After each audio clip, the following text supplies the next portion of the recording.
하늘이 하나님의 영광을 선포하고 궁창이 그 손으로 하신 일을 나타내는도다. 날은 날에게 말하고 밤은 밤에게 지식을 전하니 언어가 없고 들리는 소리도 없으나 그 소리가 온 땅에 통하고 그 말씀이 세계 끝까지 이르도다. 하나님이 해를 위하여 하늘에 장막을 베푸셨도다.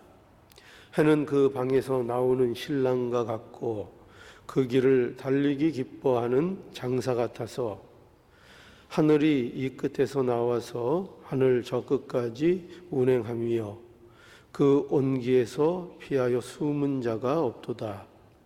여호와의 율법은 완전하여 영혼을 소송케 하고 여호와의 증거는 확실하여 우둔한 자를 지혜롭게 하며 여호와의 교훈은 정직하여 마음을 기쁘게 하고 여호와의 계명은 순결하여 눈을 밝게 하도다. 여호와를 경외하는 도는 정결하여 영혼까지 이루고 여호와의 규례는 확실하여 다 의로우니 금 곧 많은 정금보다 더 사모할 것이며 꿀과 송이꿀보다 더 달도다. 또 주의 종이 이로 경계를 받고 이를 지킴으로 상이 크니이다. 자기 허물을 능히 깨달을 자 누구리요? 나를 숨은 허물에서 벗어나게 하소서. 또 주의 종으로 고범죄를 짓지 말게 하사 그 죄가 나를 주장치 못하게 하소서. 그리하시면 내가 정직하여 큰 죄가에서 벗어나겠나이다. 나의 반석이시요 나의 구원자이신 여호와여, 내 입의 말과 마음의 묵상이 주의 앞에 연락되기를 원하나이다.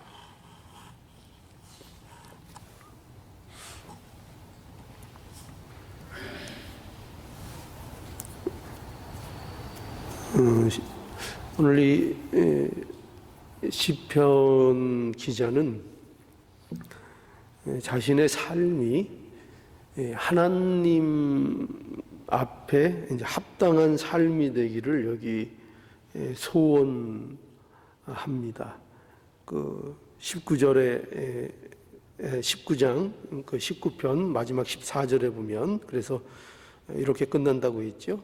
14절에 나의 반석이시요 나의 구원자이신 여호와여, 내 입의 말과 마음의 묵상이 주께 주의 앞에 연락되기를 원하나이다. 이렇게 그 끝을 맺고 있는 것을 보게 됩니다. 왜 이렇게 시편 기자가 소원했을까? 왜 이런 소원을 가졌을까? 그것을 이제 오늘 이 19편의 내용이 그것에 대한 이해를 담고 있습니다. 그래서 우리가 이 말씀을 살펴봄으로 인해서 우리가 가지는 이 소원, 그러니까 우리도 이 소원을 가질 수 있죠. 나의 입술의 말과 내 마음의 묵상이 주의 앞에 연락되기를 원합니다. 그러니까 주님 앞에 합당한 것이 되기를 원합니다. 마치 그 합당한 제사가, 온전한 제사가 하나님 앞에 드려지듯이 나의 인생이, 나의 하는 말과 나의 마음의 생각이 하나님 앞에 드려질 수 있는, 하나님이 기뻐하시는, 하나님이 합당히 여기시는 것이 되기를 소원합니다. 이런 소원이 우리의 소원이 마땅히 되어야 하고, 이것이 진정 우리의 이제 신앙의 모습이어야 한다는 거죠. 그런데 어떻게 이렇게 이제 우리가 소원할 수 있는가? 어떤 이해를 가지고 이런 소원을 우리가 할 수 있는가? 이것이 우리에게 중요한 문제입니다. 여러분, 그 신앙생활이라는 것이 무엇인가 하면은 이 시편 기자의 이 고백을 통해서 우리가 알게 되는 게 뭐냐면, 신앙생활이라는 것은 이렇게도 설명이 가능합니다. 뭐냐면 차이를 아는 것이다 하는 겁니다. 차이를 아는 것이다. 어떤 차이를 아는 걸까요? 도대체 이 다윗은 어떤 차이를 알았기에 이러한 소원을 강구하고 있는 것인가 하면은 현실에 대한 차이를 그가 이해했던 것입니다. 그러니까 우리의 현실의 모습과 또 이상의 차이, 어떤 이상적인 신앙의 모습, 하나님이 원하시는 우리에 대한 어떤 요구, 그것에 대한 차이를 이 시편 기자는 잘 알고 있는 것입니다. 그래서 이제 소원하는 거죠. 이것이 어떻게 보면 우리 신앙인의 모습이라고 할 수 있습니다. 신앙인들은 무엇보다도 이 차이를 아는 겁니다. 삶의 현실에서 하나님의 위대하심과 또 그의 자녀로서의 마땅한 삶이 무엇인지를 알지만 현실 속에서 뭐를 또 느낍니까? 우리가 얼마나 부족한가, 우리가 현실에서 그 말씀에 대하여 또 하나님의 그 위대함에 대해서 얼마나 우리가 부족한 자들인가를 깨닫고 그것에 대해서 소원을 하는 겁니다. 하나님 앞에 그렇죠? 하나님, 우리가 내 입술의 말과 내 마음의 묵상이 주님께 합당하게 되기를 원합니다. 그래서 우리가 지난 시간에 뭐를 살펴봤는가 하면은 1절에서 6절을 통해서 거기 시편 기자는 뭐를 얘기하고 있었죠? 뭐에 대해서 얘기했습니까? 창조주 하나님, 그죠?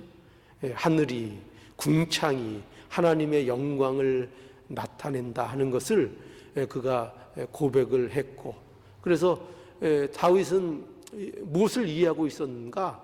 창조주 하나님, 하나님이 어떤 분인가? 창조주 하나님이라는 것을 이해했고, 그 모든 만물이 하나님의 주권 아래에 있다는 것을 이 다윗은 잘 이해하고 있었던 것입니다.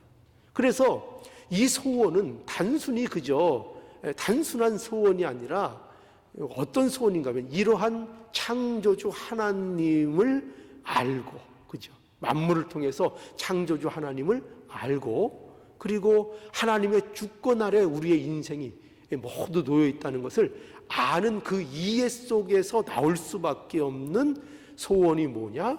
바로 내 입술의 말과 내 마음의 묵상이 하나님 앞에 합당하기를 원합니다.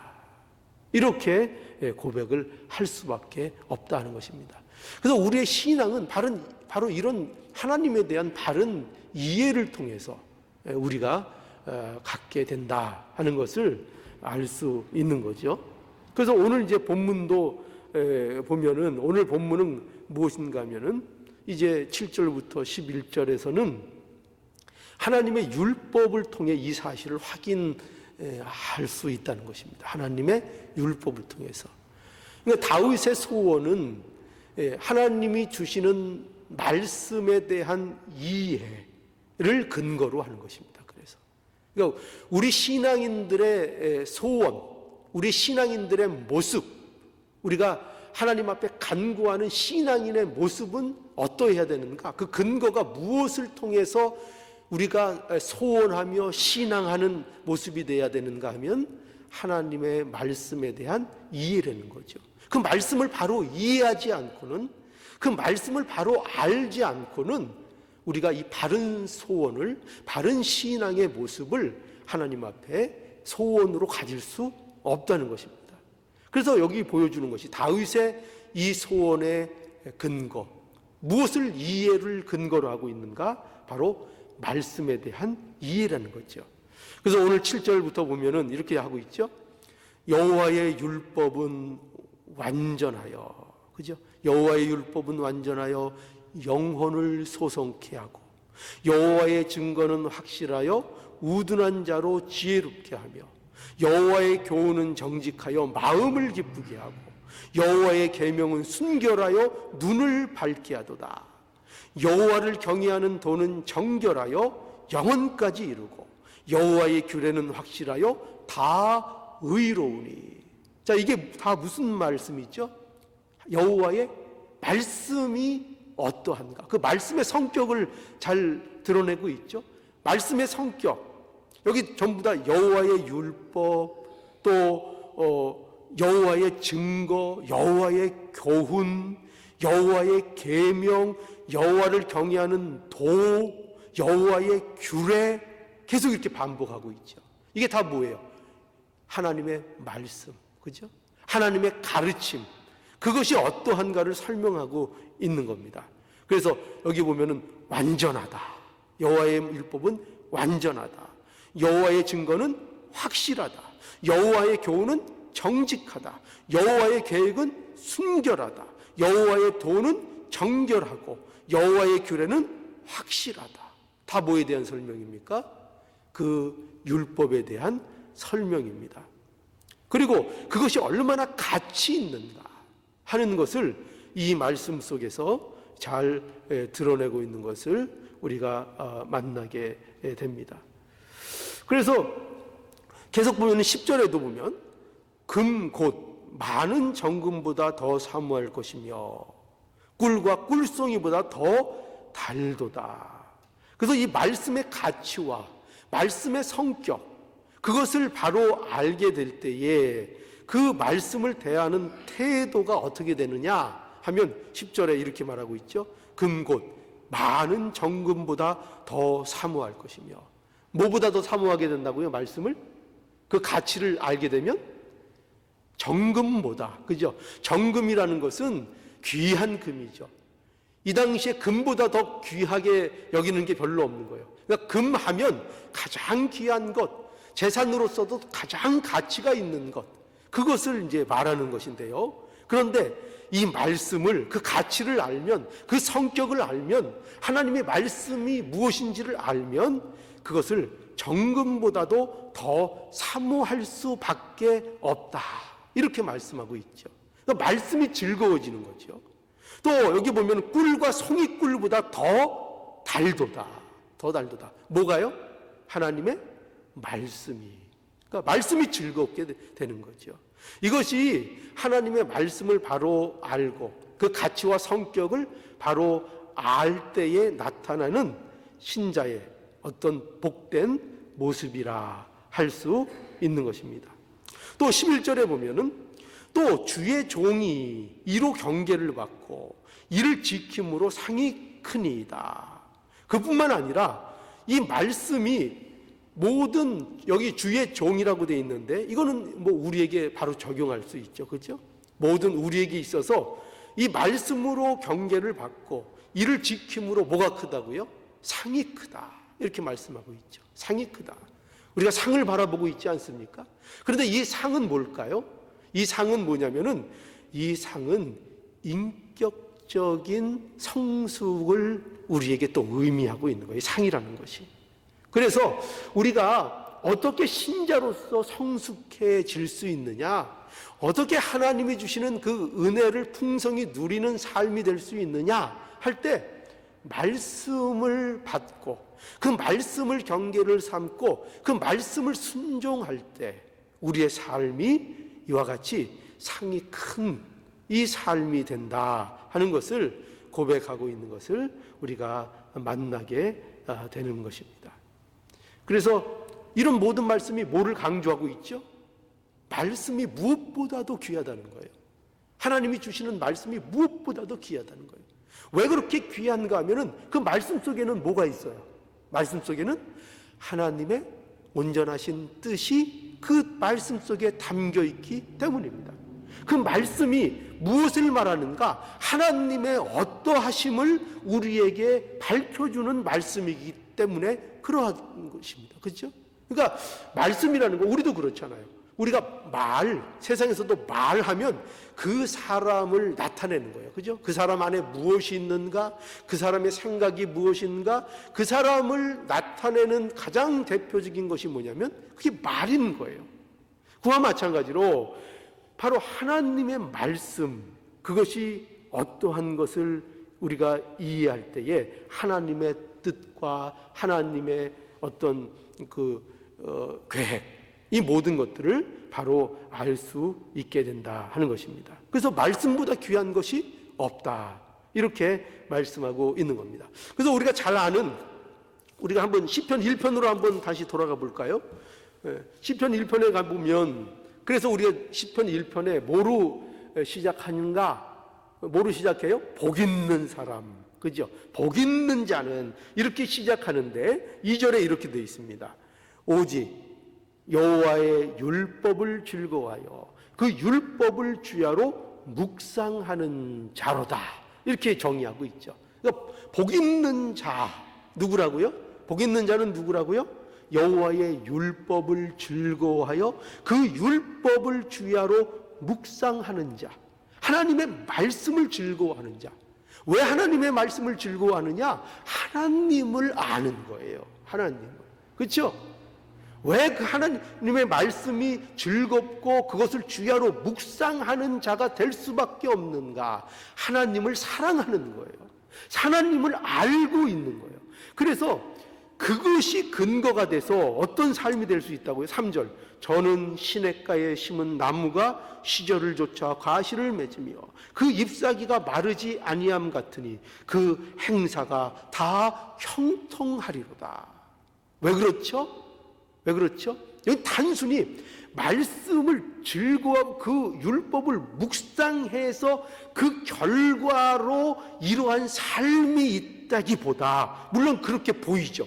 그런데 근본적인 건 뭐냐? 그가 말씀을 즐거워하고 그 말씀을 주야로 묵상한다는 것은 그 안에 뭐가 있다는 거예요? 하나님을 사랑하고, 그죠? 그가 하나님의 하심을 이해하고 바로 알고 있음을 무엇이 보여주고 있어요? 그가 말씀을 묵상하고 말씀을 그가 즐거워한다는 것으로 알 수 있다는 거예요. 그 안에는 하나님이 있는 거예요. 하나님을 사랑하는 마음이 있고 하나님의 은혜가 그 안에 담겨져 있기 때문입니다. 그래서 말씀을 즐거워하고 그 말씀을 주야로 묵상하는 자가 복이 있는 자, 이렇게 성경은 우리에게 분명하게 말씀하고 있는 것입니다. 그래서 우리는 하나님께서 우리에게 여기 오늘 이 말씀, 이 다윗의 고백을 통해서 말씀을 우리에게 주신 것, 이거를 우리가 다시 한번 확인해야 합니다. 말씀은 우리에게 뭐죠? 말씀이 우리에게 복으로 우리에게 주셨다는 것입니다. 말씀 속에서 하나님을 나타내시기를 하나님께서는 기뻐하신다는 것입니다. 그죠? 앞에 1장에서 6장 속에서는 뭐를 통해서 하나님이 자신을 드러내시기를 기뻐하셨어요? 우주 만물을 통해서, 그죠? 그가 창조하신 만물을 통해서 자신을 나타내기를 기뻐하시는 하나님이셨어요. 그러니까 하나님은 그걸 기뻐하세요. 그러니까 왜 만물을 창조하셨는가? 하늘과 궁창과 해와 이 모든 만물을 왜 하나님이 창조하셨는가? 그분을 나타내시기 위해서 창조하신 거예요. 그분을. 또 우리에게 왜 말씀을 주셨는가? 무엇을 위해서 말씀을 주셨어요? 그분의 어떠함을, 그분의 풍성함을, 하나님 그분을 우리에게 나타내기 위해서 뭘 주셨어요? 하나님의 말씀을 우리에게 주신 겁니다. 그러니까 이 말씀을 받는다는 것, 말씀을 가진 거 우리가 있다는 것, 그리고 말씀을 이해한다는 것이 우리에게 얼마나 큰 은혜고 복인지를 우리가 알아야 한다는 것입니다. 왜냐하면 하나님은 말씀을 통해서 자신을 드러내시기를 기뻐하시는 하나님이시기 때문에 우리는 그 말씀을 통하여 하나님의 어떠하심을 날마다 바라보게 되는 것입니다. 그래서 우리가 이 말씀을 순종하는 삶이 되기를 우리가 소원해야 하는 것입니다. 왜 이렇게 다윗이 다시 이 소원을 한번 우리가 확인할까요? 14절에 나의 반석이시여 나의 구원자이신 여호와여 내 입의 말과 마음의 묵상이 주의 앞에 연락되기를 원합니다. 이 소원이 왜 이 다윗에게 나타날 수밖에 없는가 할 때 하나님이 주시는 말씀대로 살기를 원하기 때문이에요. 그 말씀의 가치를 알기 때문이죠. 그 말씀이 우리에게 얼마나 복된 것을 알기 때문이죠. 그런데 또 다윗이 당하는 현실은 어떤 현실이 자꾸 와요? 우리에게도 이 현실이 오죠. 자꾸 말씀과 거리가 있는 삶을 살게 되고, 그죠? 하나님이 우리에게 밝혀주시는 그 뜻과는 거리가 먼 쪽으로 우리가 자꾸 우리의 삶이, 우리의 현실이 가는 그 현실을 우리가 직면하게 되는 거죠. 분명히 말씀을 통해서 우리가 아는데, 자연 만물을 통해서 하나님의 위대하심을 우리가 발견했듯이 하나님의 말씀을 통해서 그 하나님의 말씀의 완전하심과 그 말씀의 그 어떤 확신하심, 그 말씀의 지혜로우심, 그것을 통해서 하나님이 어떤 분인가를 우리는 보게 되는데, 우리의 현실은 어떻죠? 그 말씀대로 온전히 순종하지 못하는 자신을 늘 맞닥뜨리게 되는 거죠. 그게 현실이라는 거예요. 그 현실, 그 차이, 아까 제가 전반전에 차이를 말했죠. 신앙생활은 뭐를 아는 것이라고요? 뭐를 아는 것이라고요? 차이를 아는 것입니다. 차이를. 하나님이 우리에게 요구하시는 그 이상적인 우리의 모습과 우리가 현실 속에서 놓여있는, 우리가 직면하고 있는 나의 현실을 아는 거예요. 그 차이를 아는 거예요. 그래서 성도는 늘 하나님 앞에 기도할 수밖에 없는 거예요. 하나님을 늘 의지할 수밖에 없는 거예요.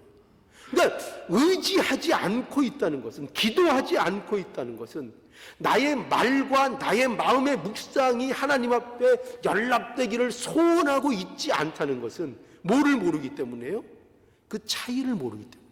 현실 속에서 내가 갖고 있는 차이, 하나님이 내게 요구하시는 그 하나님의 그 풍성하심과 하나님의 그 지혜로우심과 그것과 내가 현재 속에서 신자라고 하지만, 하나님을 믿는다고 하지만 내가 겪고 있는 현실, 그 현실의 차이를 모르며 그 차이에서 나오는 어떤 애통함이 없다는 거예요.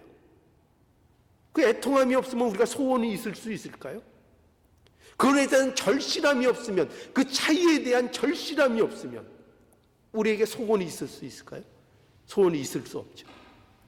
그래서 그 소원이 우리에게 있어지는 것은 바로 이처럼 우리에게 주시는 말씀을 바로 이해하고, 우리가 그 말씀 속에서 하나님의 어떠하심을 바로 발견할 때, 그리고 우리에게 요구하시는 뜻이 무엇인지를 바로 발견할 때 우리는 어떻게 할 수밖에 없어요?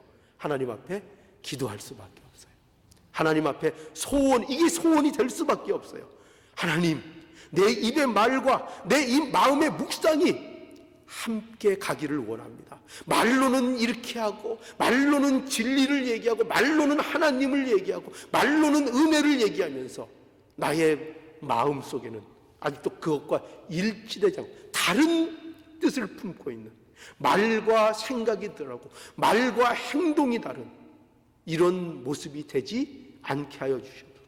내가 고백하는 대로 내 마음의 묵상도 따라가게 하시고, 내 삶과 하나님의 말씀이 일치되는 이 삶을 살아가게 해 주시옵소서.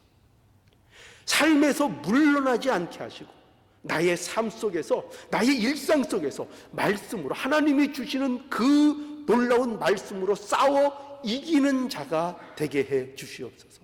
하나님 소원합니다. 제발 이중적인 삶이 되지 않게 해 주시옵소서. 언제나 물러나고 뒤로 후퇴하는 자가 되지 않게 하시고, 말씀대로 사는 그 삶이 나에게 되게 해 주시옵소서. 이 소원을 우리가 해야 한다는 것입니다. 그래서 하나님의 뜻이 나의 즐거움이 되고, 그죠? 하나님의 뜻이 나의 기쁨이 되기를 하나님 소원합니다. 하나님이 주시는 말씀에 순종해서 우리의 인격이 더욱더 예수 그리스도 안에서 그리스도로 인하여 닮아나가는 삶이 되기를 원합니다.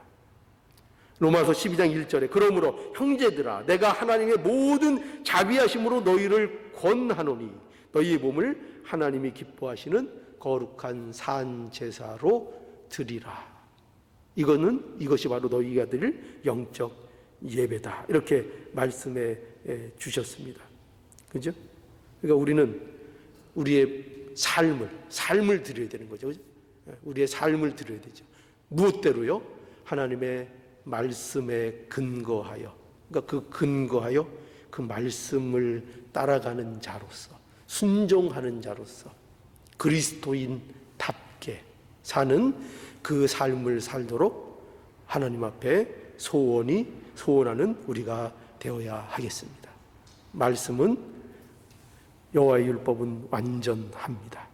영혼을 소성케 합니다. 여호와의 증거는 확실하여 우둔한 자로 지혜롭게 하며 여호와의 교훈은 정직하여 마음을 기쁘게 하고 여호와의 계명은 순결하여 눈을 밝게 하도다. 이 말씀이 우리에게 참으로 정금과 같이 또 꿀송이 같이 귀한 것이 되어서 날마다 주님 앞에 묵상으로 우리의 소원을 또 바라고 기도하는 우리 모두가 되어야 하겠습니다. 다 함께 기도하시겠습니다.